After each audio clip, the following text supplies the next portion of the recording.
I never thought I'd be the person posting on Reddit about my relationship. Honestly, whenever I'd read these stories, I'd always think there had to be signs. Some obvious red flag, some giant flashing warning light. Now, I'm not so sure. My girlfriend, Emily 28F, and I 30M had been together for almost 5 years. We lived together, shared bills, had a dog, talked about marriage constantly. We weren't perfect, but we were stable. At least that's what I thought. Looking back, I think that's what makes this hurt so much. Nothing exploded overnight. Everything cracked slowly. It started about 8 months ago. Emily got promoted at work. I was genuinely proud of her. She'd worked hard for it, and I knew how much it meant. The promotion came with longer hours, more responsibility, and occasional weekend projects. At first, nothing felt unusual. Then little things started changing. The first thing I noticed was her phone. Before, she'd leave it anywhere. Kitchen counter, couch, bathroom sink. Suddenly it was glued to her hand. If she got up for water, the phone came with her. If she showered, the phone went into the bathroom.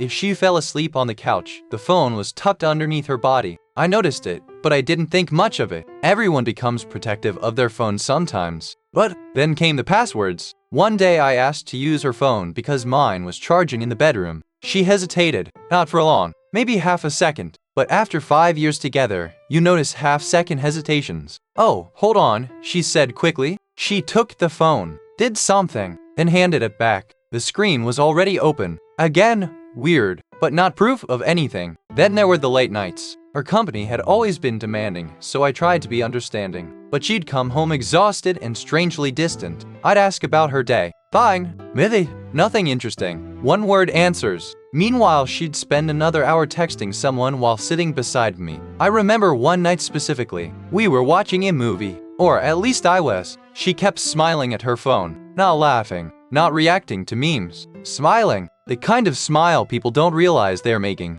I glanced over. She immediately tilted the screen away. That was the first time I felt something cold settle in my stomach. A tiny feeling, barely there. The feeling that something wasn't right. A few weeks later, I brought it up. Not accusingly, just casually. "Hey, you've seemed distracted lately. Everything okay?" She looked almost offended. What is that supposed to mean? The reaction surprised me more than the words. "I didn't mean anything by it." "You clearly do." "No, I think I'm doing something wrong." I remember sitting there confused, because I hadn't said that. Not even close. But somehow the conversation ended with me apologizing for asking if she was okay. That should have been another warning sign. Instead, I convinced myself she was stressed. Work pressure, deadlines, normal life stuff. I wanted an explanation that didn't hurt, so I chose one. For a while, things settled down, or at least they appeared to. Then something happened that I still can't stop thinking about. Something tiny, something that seemed meaningless at the time. A receipt.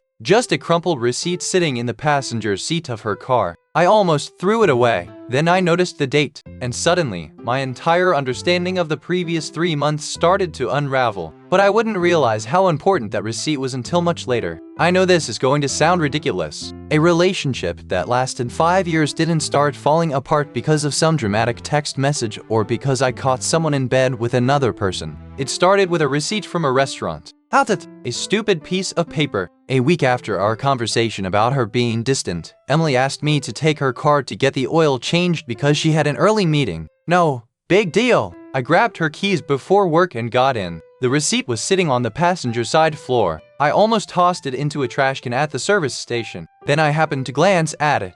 The restaurant wasn't familiar. An upscale steakhouse downtown. The kind of place where dinner for 2 easily runs over $200. What caught my attention wasn't the restaurant. It was the date. The receipt was from a Thursday night. A specific Thursday night. Because I remembered exactly where Emily supposedly was that evening. She had told me she was working late. Actually, she'd complained about it. I remembered because we'd planned to have dinner together and she'd canceled at the last minute. "Sorry, babe." My manager dumped a project on me. I'd eaten leftovers alone while she supposedly stayed at the office until nearly midnight. The receipt showed a payment at 8:17 p.m. 2 entrees, 2 drinks, dessert. Total, $237. I stared at it for a few seconds. Then I immediately started making excuses for her. Maybe it was a work dinner. Maybe she was entertaining a client. Maybe a coworker paid her back. There were dozens of explanations. Normal explanations. But something kept bothering me. If it was work-related, why hadn't she mentioned it? Emily talked about work constantly,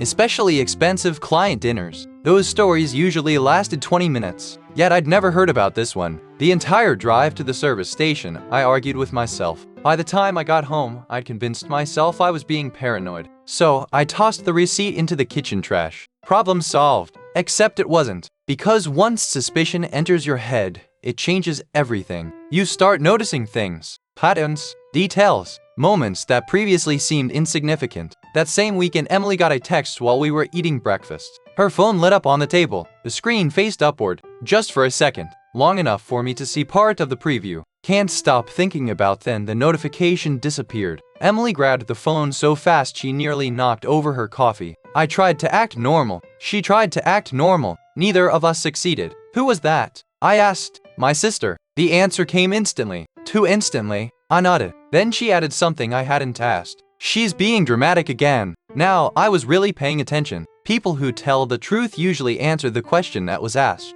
People who lie often answer 3 extra questions nobody asked. The rest of breakfast felt strange. Not because of what happened, because of how hard Emily seemed to be acting. Every smile looked rehearsed. Every laugh sounded forced. I kept wondering if I was imagining things. That became my constant state. Maybe I'm overthinking. Maybe I'm insecure. Maybe I'm creating problems where none exist. Then another weird thing happened. 3 days later, I got home early from work. Emily didn't know I was coming. The house was empty. Her laptop sat open on the dining table. Again, I wasn't trying to snoop. I genuinely wasn't. But as I walked past, I noticed her email was open. One message sat at the top of the screen. The sender's name was unfamiliar. Daniel R. The subject line read, "Last night was worth the risk." My stomach dropped. I froze. For a moment, I genuinely thought I couldn't breathe. Then I moved closer and realized I couldn't see the rest of the email because it was only visible in the inbox preview. Before I could click anything,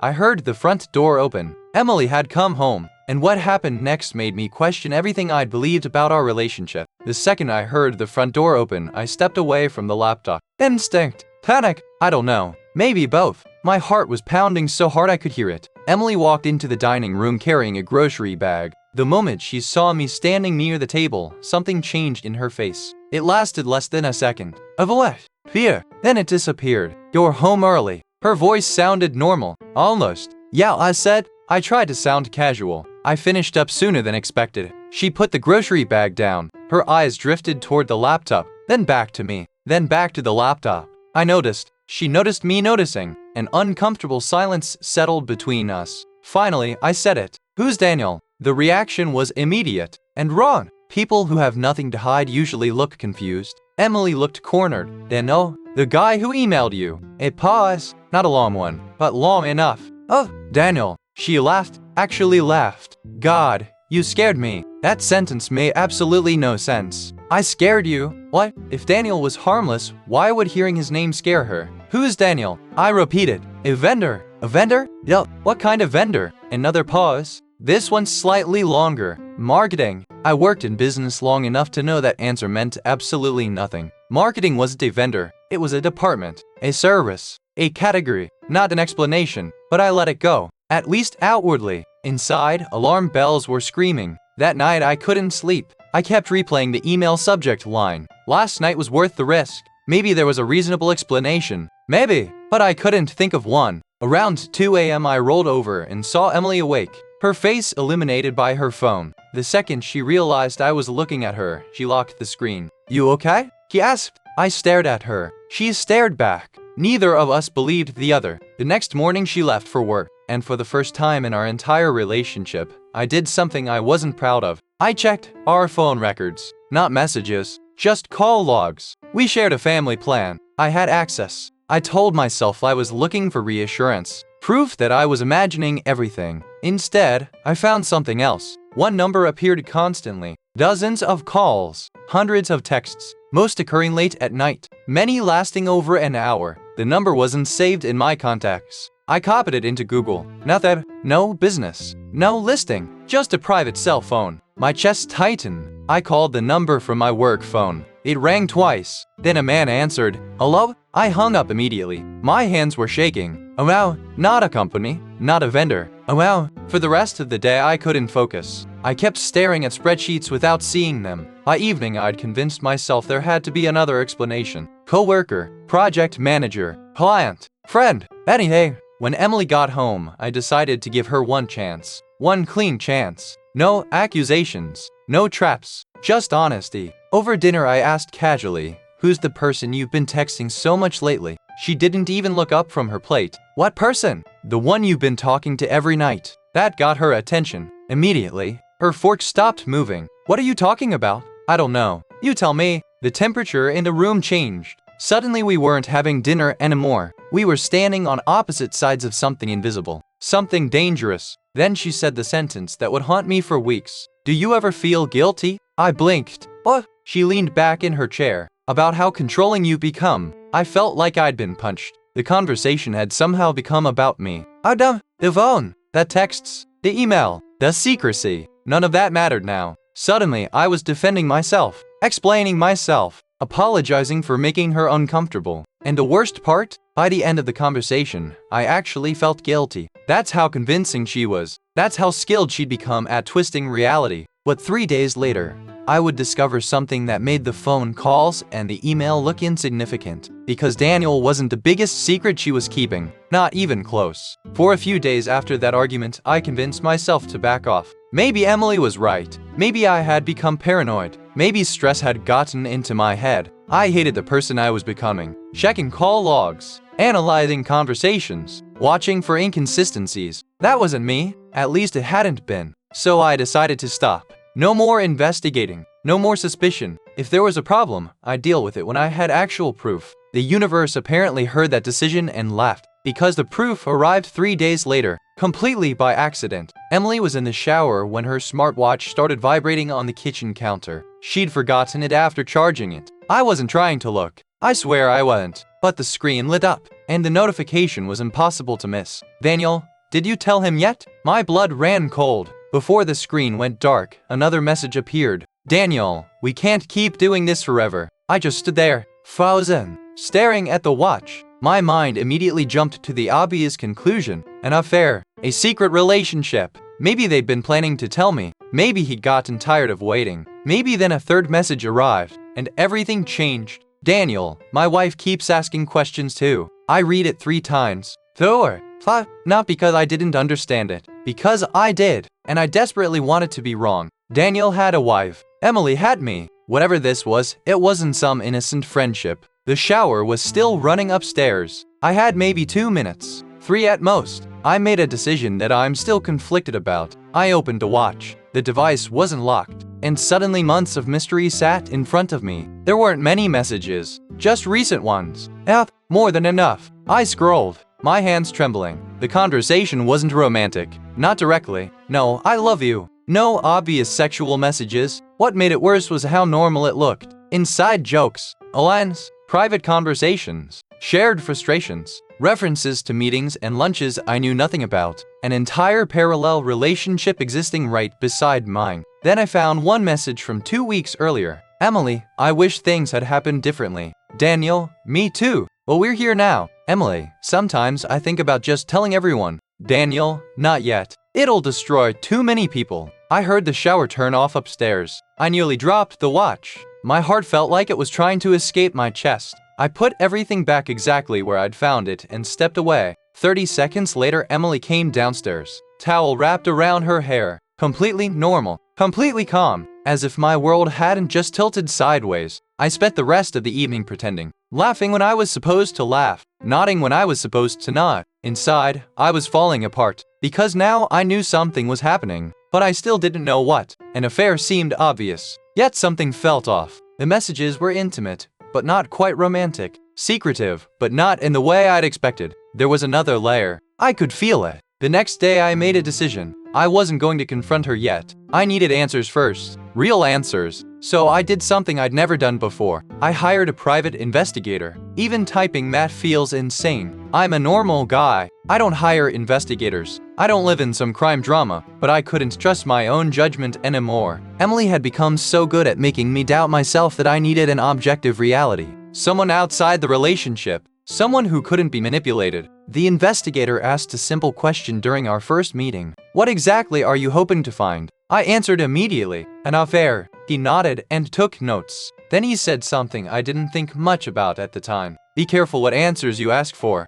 A week later he called me. His voice sounded different. Serious. Concerned. And before I could say anything, he asked, "Are you sitting down?" Every horror story starts with those words. I remember gripping the edge of my desk. What? There was a pause. Then he said, "Because I don't think your girlfriend is cheating on you." For one brief moment, relief flooded through me. Then he continued, "And what she's actually hiding is much worse." I must have sat there in silence for at least 10 seconds after the investigator said that. What she's actually hiding is much worse. I remember staring at the wall in my office, trying to process those words, because in my mind, cheating was already the worst-case scenario. What exactly was worse than discovering your partner had been lying to your face for months? "What do you mean?" I finally asked. The investigator sighed. "Let's meet in person." That answer terrified me. People don't insist on face-to-face meetings for good news. We met that evening at a coffee shop across town. I arrived 20 minutes early. I barely touched my drink. When he walked in, I immediately knew something was wrong. He wasn't carrying himself like someone who had caught a cheating spouse. He looked uncomfortable, almost reluctant. After a few minutes of small talk,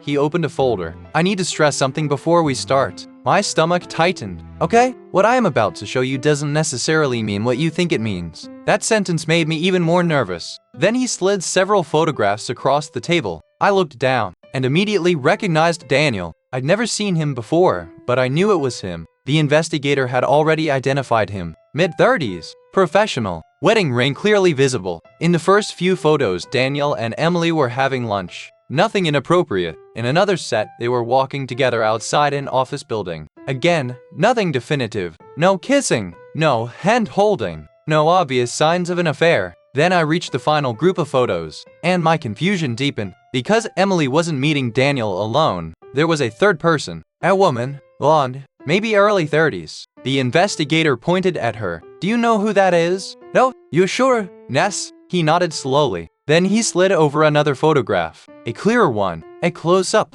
The moment I saw it, every muscle in my body went rigid. I knew her. Not personally, but I knew exactly who she was. I'd seen pictures. Lots of pictures. Family pictures. Holiday pictures. Birthday pictures. Christmas pictures. Because the woman standing next to Daniel and Emily was Emily's cousin, Rachel. The same cousin Emily claimed she hadn't spoken to in nearly 2 years. The cousin she supposedly hated. The cousin she constantly complained about. The cousin she once described as basically dead to me. Yet there she was, laughing with Emily, having lunch with her, meeting regularly. My head started spinning. What the hell is this? The investigator leaned forward. That's where things get strange. Strange? He nodded. Your girlfriend met with these two multiple times over the last week. I looked at him. Okay, they weren't hiding. Oh, they made no effort to avoid public places. No secrecy. No suspicious behavior. That was true. The photos reflected exactly that. Nobody looked nervous. Nobody looked guilty. Nobody looked like they were having an affair. They looked like friends. Or family, which somehow made this even worse. Because if it wasn't cheating, why lie? Why all the secrecy? Why the messages? Why Daniel? Why pretend Rachel was out of her life? The investigator slid one final document toward me. This is where I think you need to be careful. I glanced down. Phone records, addresses, background information. Then I saw something that made my stomach drop. Daniel's home address. It looked familiar. Very familiar. Too familiar. I stared at it, trying to remember why. Then it hit me.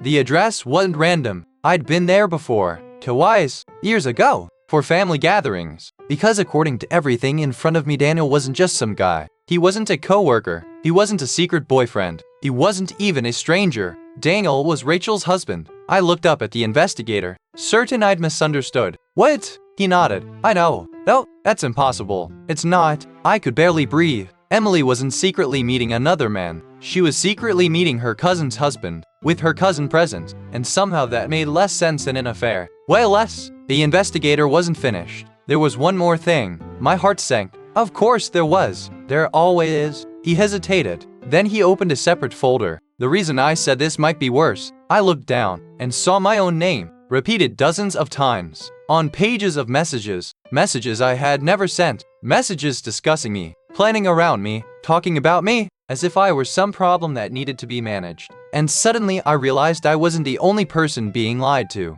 Someone else was being deceived too. The question was, who? I spent the entire drive home trying to convince myself there had to be an explanation, a misunderstanding, missing context. Something. Because none of this made sense anymore. The affair theory was dead. The evidence didn't support it. But what replaced it was somehow even more disturbing. Emily had been secretly meeting Rachel and Rachel's husband, Daniel, for months, possibly longer, all while repeatedly telling me she hadn't spoken to Rachel in years. And now there were messages. Dozens of messages. Messages about me. The investigator hadn't given me everything, only screenshots he'd legally obtained during the course of his work. But there was enough. More than enough. I sat in my car outside our apartment and started reading. The first few messages were confusing. Rachel discussing family events. Daniel discussing schedules. Emily coordinating meetups. Normal things. Then I reached the messages mentioning me. That's when my stomach started turning. Rachel, does he suspect anything? Emily, not yet.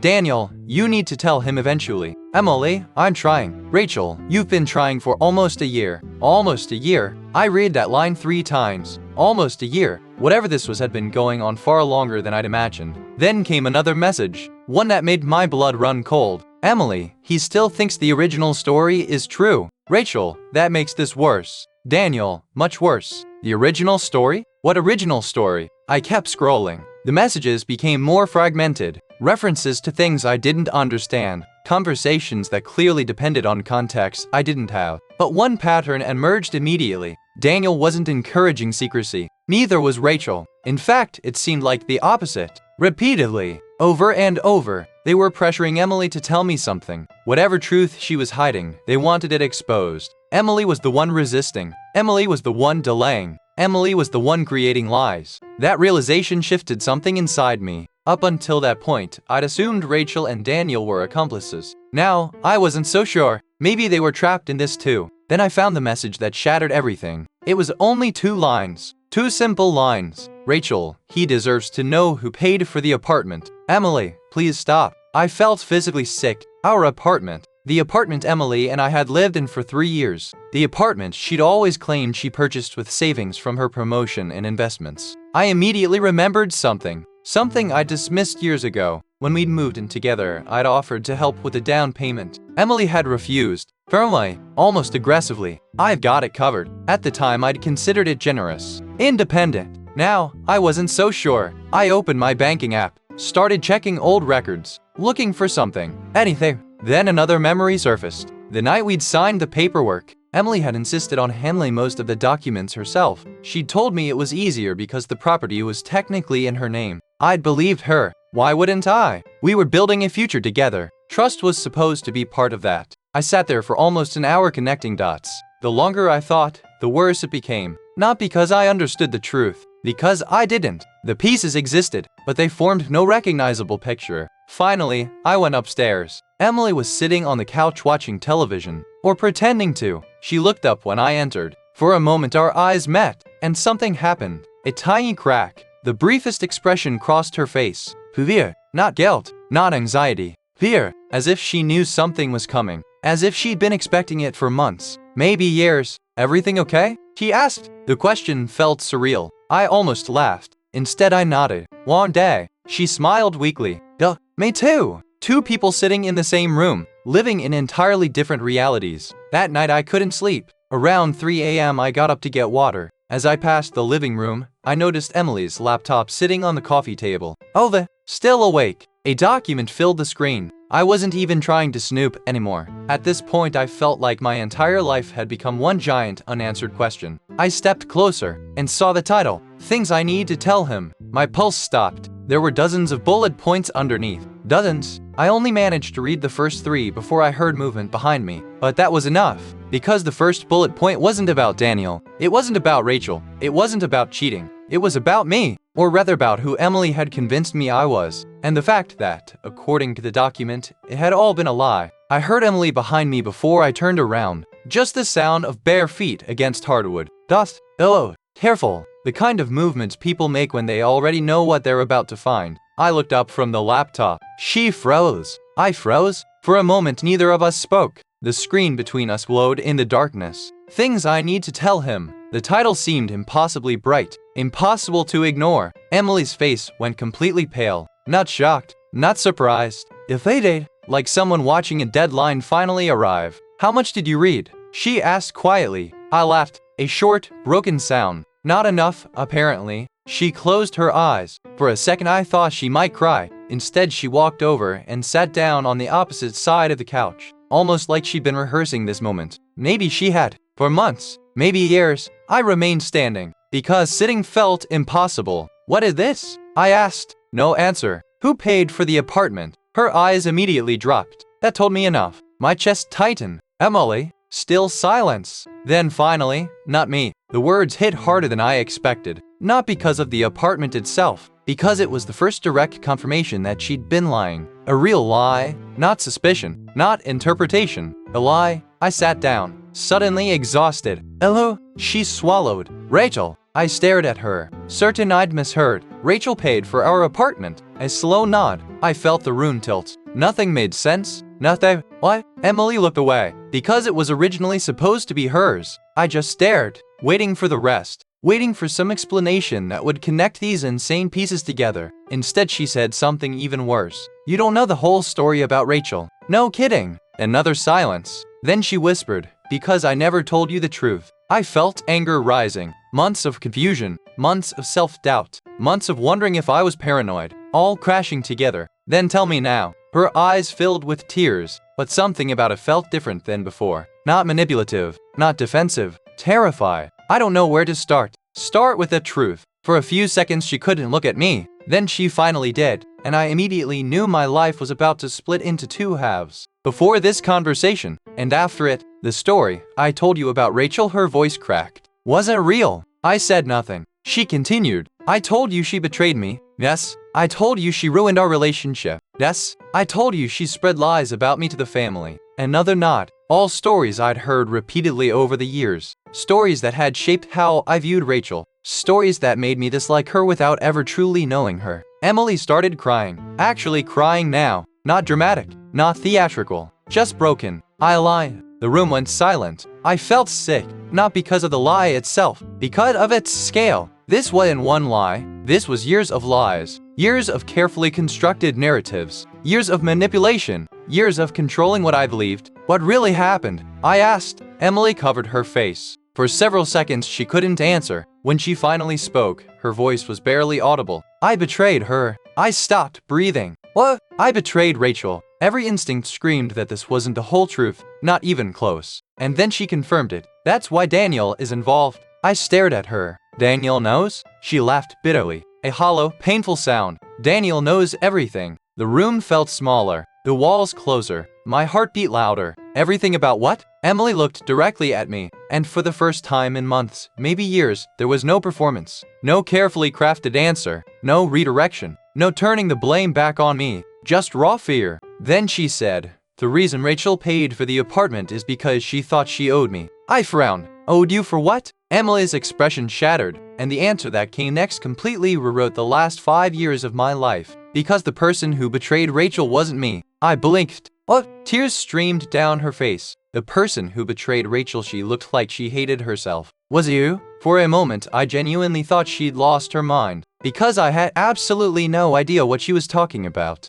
And then she said a name I hadn't heard in nearly 6 years. A name that made every hair on my body stand up. A name connected to a night I barely remembered. A night Emily had always insisted wasn't important. A night that, apparently, had destroyed multiple lives. And somehow I had never been told the truth about it. The name Emily said was Sophie. For a few seconds, I genuinely didn't recognize it. Then the memory hit me. Oh, Sophie, Rachel's younger sister, 23 at the time. Thought outgoing. The kind of person who could walk into a room and immediately become the center of attention. I'd met her exactly twice. The second time was at a family gathering 6 years earlier, a weekend party at a rented lake house. Nothing memorable, or at least that's what I'd always believed. What does Sophie have to do with any of this? I asked. Emily looked like she was about to be sick. Everything. I felt a knot forming in my stomach, because suddenly fragments of old memories were surfacing. Pieces I'd forgotten. Pieces I'd never considered important. That weekend at the lake house. The argument afterward. Emily becoming strangely withdrawn for weeks.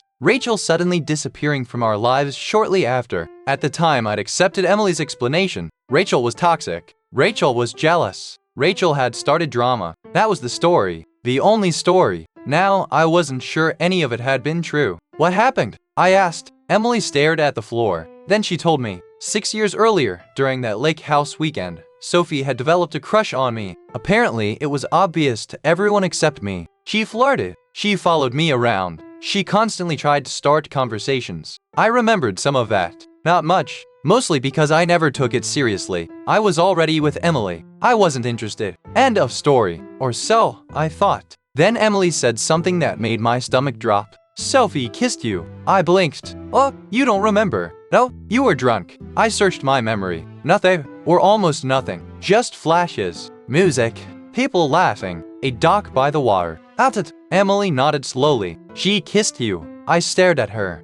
You pushed her away. Now, I was even more confused. And what's the problem? Emily started crying again. The kind of crying that comes from carrying something too long. Because that's not what I told everyone. The room became very quiet. Dangerously quiet. I already knew where this was going. And I desperately wanted to be wrong. What did you tell them? Emily couldn't look at me. I told them you kissed her. I felt the air leave my lungs. Not because of the accusation. Because of the implications. Rachel's sister. Rachel's family. Years of hatred, years of conflict, years of separation, all suddenly snapping into focus. No, Emily nodded. No, that's insane. I know. Why would you do that? She covered her face. Because I was jealous. The answer stunned me. Not because it justified anything, because it sounded so small compared to the damage. Jealous. A single word, a single emotion, and somehow it had destroyed multiple relationships. She kept talking, words pouring out now. Years of secrets finally breaking loose. She told Rachel that I'd pursued Sophie. She told relatives that Sophie had confessed feelings for me. She implied inappropriate behavior. Never enough to create a full accusation, just enough to poison every conversation, every opinion, every memory. And because Emily was my girlfriend, people believed her, including Rachel, especially Rachel. I sat there in shock, trying to process it. Then another realization hit me, a horrible realization. Wait, Emily looked up. You knew I didn't remember. She closed her eyes. I felt physically ill. Because she knew I couldn't defend myself, couldn't explain, couldn't correct the story. Because I didn't even know it existed. The room started spinning. But there was still one question. The biggest question. Why now? My voice sounded distant. Why tell me now? Emily laughed bitterly. Because Rachel finally found proof. I stared. What proof? Emily reached for the laptop, opened a folder, and turned the screen toward me. An old video file, time-stamped 6 years earlier. Lake house.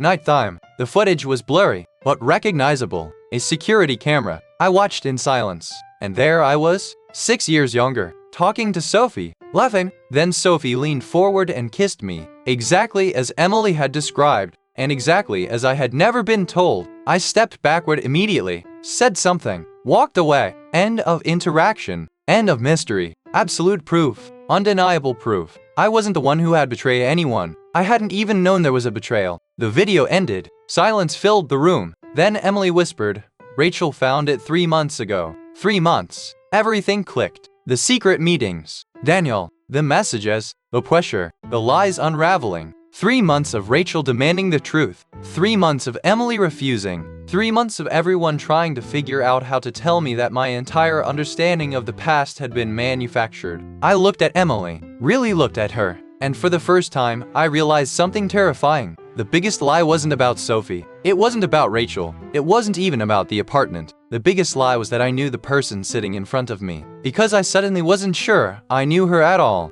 And the next person who arrived at our apartment would confirm exactly how much I didn't know. I didn't sleep that night. Not even for a minute. How could I? Every memory I'd built my relationship on felt contaminated. I kept replaying the video, over and over. The simplicity of it made it worse. There wasn't any ambiguity, no room for interpretation, no complicated context. Sophie kissed me. I stepped away. That was it. 6 years of lies built on less than 10 seconds of footage. Around 7 a.m., Emily finally fell asleep on the couch. Or maybe she passed out from emotional exhaustion. I sat in the kitchen staring at a cup of coffee that had gone cold hours earlier. Then my phone rang. Unknown number. Normally, I would have ignored it. Instead, I answered. Hello? There was a brief pause. Then a woman's voice. Is this Michael? My stomach tightened. I knew who it was before she said her name. Rachel. Another pause. Neither of us spoke for several seconds. What exactly do you say to someone you've unknowingly hated for 6 years? Someone you judged based entirely on lies? Someone whose life was damaged by a story you didn't even know existed? Finally, she broke the silence. I think we should talk. 3 hours later, she was sitting across from me. Not alone. Daniel came too. The irony wasn't lost on me. For months I'd imagined Daniel as the villain. Now he looked more like a tired man caught in a disaster he never created. Rachel looked nervous. Daniel looked exhausted. I felt numb. Nobody knew how to start. Eventually, Rachel did. I'm sorry. I blinked. That wasn't what I'd expected. For what? She swallowed. For believing it. I stared at her. Rachel looked down. When Emily told us what happened with Sophie, I believed her. Daniel nodded. We all did. The sadness in his voice felt genuine. Painfully genuine. Rachel continued. I should have talked to you. I didn't know what to say. Because she was right. But at the same time, I understood. Why wouldn't she believe her cousin? Why wouldn't she trust family? The person responsible for all of this wasn't sitting across from me. She was asleep in my apartment. Then Rachel told me something I wasn't prepared to hear. The video isn't why we started looking. My chest tightened. What do you mean? Rachel and Daniel exchanged a glance. The kind people exchange when they're deciding who gets to deliver bad news. Daniel finally spoke. 3 years ago, Emily contacted us. I frowned. What? Rachel nodded. She wanted money. My stomach dropped. Immediately, because I already knew where this was going. The apartment, the down payment, everything. Rachel explained that Emily had approached her after reconnecting privately. She'd apologized, partially, not completely, enough to reopen communication. Then she told Rachel she was struggling financially, that she was trying to build a life with me, that she wanted a fresh start. Rachel, carrying years of guilt over what she believed had happened with Sophie, agreed to help, a little at first, then more, then much more, until eventually she'd contributed most of the apartment down payment. I felt sick, not because of the money, because of the manipulation. Emily hadn't just lied to me, she'd lied to everyone, for years, using different stories for different people, different versions of reality, different truths depending on who was listening. Then Rachel said something that made my blood run cold. The apartment wasn't the only thing. I looked up slowly. Rachel's expression had changed, from sadness to something closer to anger. Michael, her voice shook. Do you know how much debt Emily has? I stared at her. No. Rachel looked at Daniel. Daniel looked at me. And suddenly I knew there was another secret. Of course there was. There was always another secret. Daniel slowly opened a folder he brought with him. Bank statements, loan notices, collection letters, pages and pages of documents. I looked at the numbers, then looked again, certain I was misreading them. I wasn't. The total debt was more than my annual salary. A lot. And according to the dates on the paperwork, Emily had been hiding it from me for years. The apartment, the money, Sophie, Rachel, the lies, the secret meetings. Everything I'd uncovered so far wasn't the final truth. It was just the surface. And for the first time since this nightmare began, I knew exactly what I had to do next. I wish I could tell you there was one final confrontation, one dramatic moment, one explosive argument where everything came crashing down at once. There wasn't. The truth is, by the time Rachel and Daniel left, the fight was already over. Not because I had won, not because Emily had lost, because there was nothing left to fight for. The relationship I'd been trying to save no longer existed. Maybe it hadn't existed for years. I spent another hour going through the documents. The debt was real. Credit cards, personal loans, missed payments, consolidation loans taken out to cover older loans. A cycle that had apparently been spiraling for years. The most painful part wasn't the money. It was seeing how carefully everything had been hidden. Separate email accounts, electronic statements, private mailing addresses, entire sections of her life I'd never known existed. I kept thinking about all the times we talked about our future, marriage, buying a bigger house, children, retirement, and all along she had known those conversations were built on information she wasn't sharing. Around noon, Emily woke up. I heard movement in the living room. A few minutes later, she walked into the kitchen. The second she saw the document spread across the table, she knew. She didn't ask questions. She didn't pretend. She didn't deny anything. For the first time since this entire nightmare began, there was no manipulation, no redirecting, no making me question my own reality, just acceptance. She sat down quietly, looked at the papers, then looked at me. I guess Rachel told you. I nodded. A long silence followed. Then I asked the question I'd been carrying for months. Maybe years, maybe without even realizing it. Who are you? The words came out softer than I expected. Not angry, not sarcastic, just honest. Because I genuinely didn't know anymore. Emily started crying. not dramatically, not performatively, just tired tears. The kind people cry when they've run out of places to hide. I don't know. For some reason, that answer hurt more than anything else. Because I believed her. I think somewhere along the way, she had become trapped inside her own lies. Every deception created another problem. Every problem required another lie. Every lie required another version of herself. Until eventually nobody, not even her, knew where the truth ended. We talked for hours. Not as a couple trying to survive. As two people standing in the ruins of something that had already collapsed.